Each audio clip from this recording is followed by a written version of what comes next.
সকলকে স্বাগত।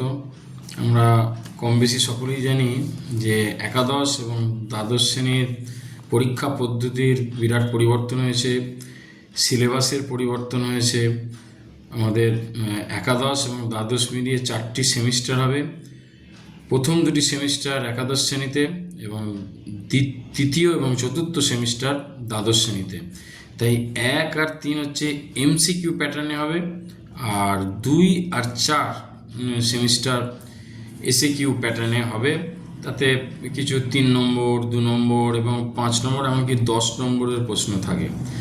তা একাদশ শ্রেণীর কম বেশি সব স্কুলেই পরীক্ষা হয়ে গেছে, রেজাল্টও কিছু কিছু স্কুলে প্রকাশিত হয়েছে। এবার দ্বাদশ শ্রেণীর ক্লাস শুরু হবে, তার নোটিফিকেশান হয়েছে। সে দ্বাদশ শ্রেণীর থার্ড সেমিস্টারে বাংলায় কি আছে, বাংলার সিলেবাসটা কি, সেই সম্পর্কে আজকে একটু বিস্তারিত আলোচনা করব এবং সেই সিলেবাসের কোন কোন টপিক থেকে কত মার্কসের বা কত মানের প্রশ্ন আসবে সেই সম্পর্কে শিক্ষার্থীদের একটা স্বচ্ছ ধারণা দেওয়ার চেষ্টা করব। ভিডিওটি তোমরা প্রথম থেকে শেষ পর্যন্ত দেখো, তাহলে কিন্তু তোমরা থার্ড সেমিস্টারের সিলেবাস সম্পর্কে একটা স্বচ্ছ ধারণা লাভ করবে। দেখো, প্রথমেই তোমাদের একটা গল্প রয়েছে প্রভাত কুমার মুখোপাধ্যায়ের আদরিণী। এই আদরিণী গল্পটা থেকে তোমাদের এমসিকিউ, আর প্রথমে আবার মনে করিয়ে দিই যে এই থার্ড সেমিস্টারের সব প্রশ্নই কিন্তু এমসিকিউ প্যাটার্নে আসবে। এবার এমসিকিউ এর বিভিন্ন প্যাটার্ন আছে, সেগুলো নিয়ে পরবর্তীকালে আলোচনা করব। সব 1 মার্কসের তোমাদের ওএমআর দিয়ে দেওয়া হবে। যেমনভাবে তোমরা একাদশ শ্রেণীর প্রথম সেমিস্টার দিয়েছিলে, সেই ওএমআর পরীক্ষা তোমাদের দিতে হবে। প্রশ্নপত্র দেওয়া হবে, প্রশ্নপত্রের উত্তর ওএমআরে তোমাদের দিতে হবে। তা গল্প আদরিণী, এটা প্রভাত কুমার মুখোপাধ্যায়ের লেখা। এই গল্প থেকে তোমাদের টোটাল আসবে 8টি এমসিকিউ, অর্থাৎ 1 × 8, 1 নম্বর করে 8টা প্রশ্ন তোমাদের এখান থেকে করতে হবে। কবিতা তোমাদের দুটো আছে, একটা হচ্ছে অন্ধকার লেখাগুচ্ছ, আধুনিক কবি শ্রীজাত বন্দ্যোপাধ্যায়ের লেখা, আর একটি কবিতা হচ্ছে দিগ্বিজয়ের রূপকথা বলে, এটির রচয়িতা নবনীতা দেবসেন।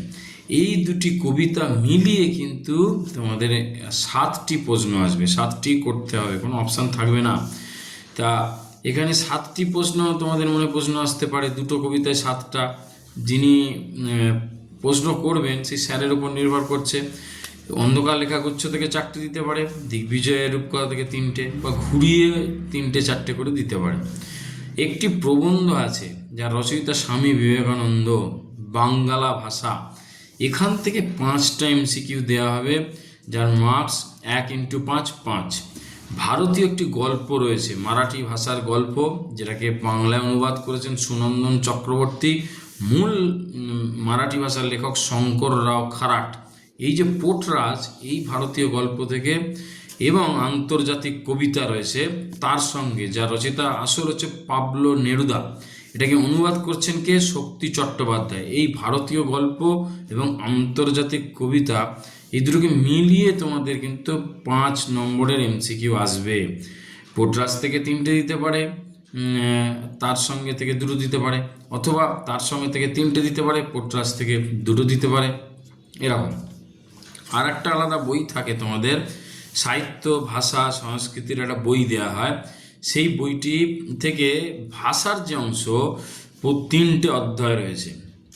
ভাষা বিজ্ঞান ও তার শাখা পোশাখা, 2য় অধ্যায় ধ্বনিতত্ত্ব, 3য় অধ্যায় শব্দার্থ তত্ত্ব।